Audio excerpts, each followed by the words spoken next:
Gather round, my friends, and I shall tell you a tale. Big Daddy's about to drag you straight into a gut-churning, heart-pounding, skin-crawling alien abduction nightmare about a man fighting for his life against things that ain't from this world. This is the untold true story of the Travis Walton abduction. November 5th, 1975. Apache Sitgreaves National Forest, Arizona. Travis Walton, big ol' fearless, tough as nails ginger, a logger, just trying to feed his family, is out with his crew, coming home from a routine job cutting timber, when they spot something weird hovering in the trees. A fire in the sky? No. It's a glowing, saucer-shaped craft, silent as death, bathed in eerie blue light, and it cuts through the dark like cold fire. The crew panics, floors the truck, but Travis, stubborn as a mule, jumps out to get a closer look. Big mistake. A blue-green beam shoots out like a lightning bolt and hits him square in the chest. Pain explodes through his body like every nerve is on fire, lifting him off the ground before dropping him limp in the dirt. The crew hauls ass out of there thinking he's dead. 5 days later he reappears, starving, dehydrated, 5 pounds lighter, and babbling about being taken. But the real horror? His memories of what happened inside that ship. Travis wakes up. The room is dimly lit, air thick and sterile with that faint metallic tang that makes your stomach flip. He's sore, weak, head spinning like he's been hit by a freight train. Then the shapes move in. At first, he thinks they're doctors. Maybe that blast put him in a hospital. But as his eyes adjust, pure terror slams him. These ain't humans. Less than 5 feet tall, thin as skeletons, pale skin, almost translucent like wet paper stretched over bone. Heads too damn big for their bodies, bulbous and smooth. Eyes huge, dark, liquid black pools that swallow the light and stare right through your soul. Tiny slits for noses, mouths so small they look sewn shut. No ears at all. Long, thin fingers, skeletal, almost insect-like, reaching toward him, slow and deliberate.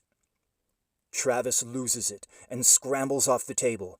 Pure animal rage takes over, and he shoves one of the gray bastards hard and feels that cold, clammy skin under his palm, heart pounding like a jackhammer in his chest. He bolts through a corridor and down a doorway, running blind, desperate for a way out. It's narrow, dimly lit, and curved like it's inside a giant metal snake. He stumbles down the hallway, breath coming in ragged gasps, looking for any way out of this nightmare ship.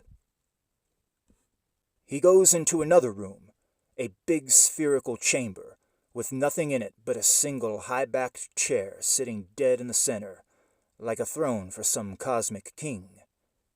Curiosity gets the better of him, or maybe desperation.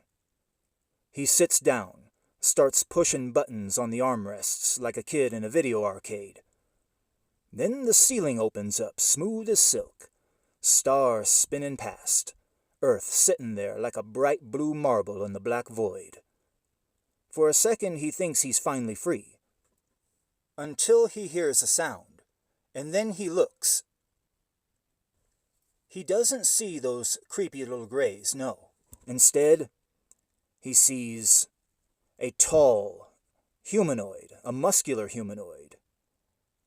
He's human-looking but off, way too perfect.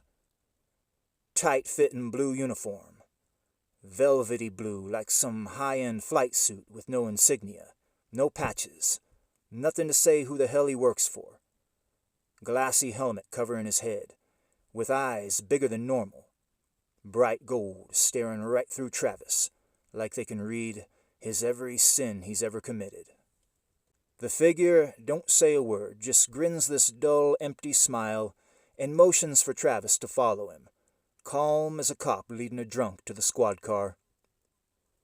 Travis follows, partly 'cause he don't know what else to do, partly 'cause the helmeted bastard looks more human than the Greys, and that feels like a lifeline in this floating metal hell.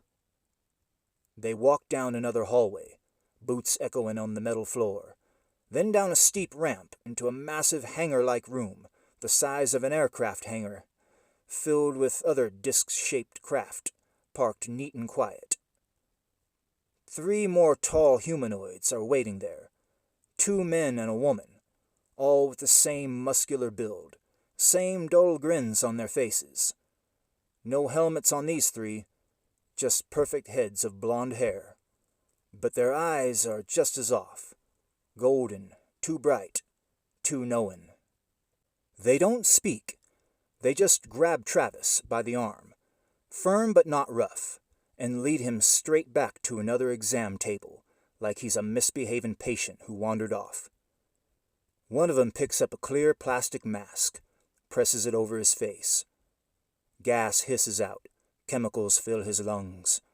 Travis fights it for a second, eyes wide, but the world goes dark and fuzzy, and he blacks out.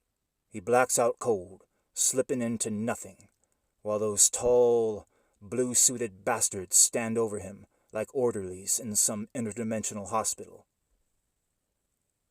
5 days later, he wakes up on the side of a highway, starving and dehydrated, 5 pounds lighter, and he sees the saucer shooting off into the sky above him like it was never there.